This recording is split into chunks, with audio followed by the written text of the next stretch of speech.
One of the things you'll notice about the shoulder press is there's a variety of ways you can actually position the shoulder. And if you're a bodybuilder, you might do it a little bit different than if you're someone in the functional fitness, CrossFit space, primarily because of what the end goals are. So if you're looking to isolate a specific muscle group, you might be doing it a little bit differently.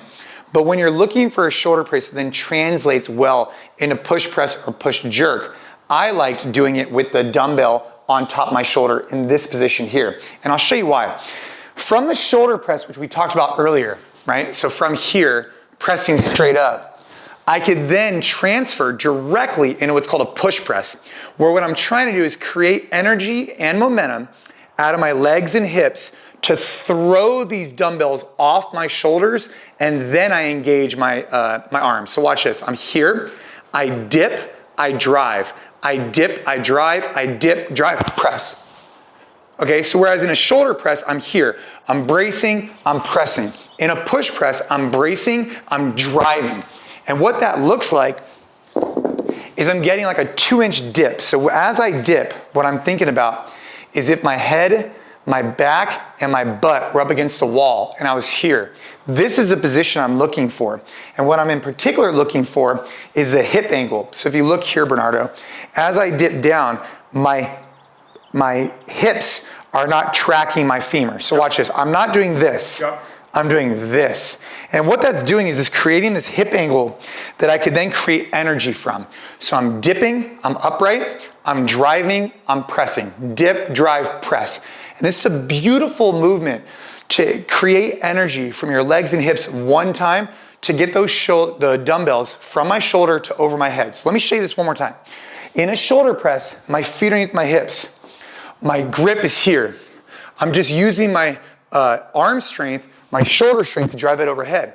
Well, once I burn out there, or perhaps I want to engage more muscles, I want to recruit more, I now think about, okay, I'm going to dip, drive, and press straight overhead. But all the same fundamentals are there. And I'm still taking the dumbbells from the same position on my shoulder to over my head, but this time I'm using my legs and hips to drive them up. Go ahead and give those a shot. But that's one of the reasons why I like holding the dumbbells the way I did. Lift it? Yeah, so take it to your shoulder. Good, now hold it there. Now narrow up your stance. A little more. Good, now from there, the dumbbell's resting on my shoulders. That's the reason why I like it here. And then what you want to think about is just dip down for a second, hold right there. Good, now transfer your weight a little bit towards your heels, keep your chest nice and tall. Now from there, stand and drive. Boom. Good, now back down. Drive. Now hold. Now just bring it back to your shoulder for a second, reset. Now think about like a coil. You're gonna go down, up. Boom, good, there you go. And just get your timing down, right? Yeah, so you're thinking about extending your knee, squeezing your butt, and driving up. There you go, that's good. Yeah, and you see how you're kind of throwing the dumbbells off your shoulder? Yeah. So here, you relax for a second. If those dumbbells, okay, again, if we were trying to like get maximum output here, if those dumbbells were held out front or perhaps held in a different position, as I generate momentum from my legs and I'm driving up, if all that momentum was being dispersed through my arms, I'm not getting as much as if the dumbbell is actually on my shoulder and I'm throwing it off my shoulder. So notice here, if I'm in this position and I'm holding it out here and I go dip, drive, press, right?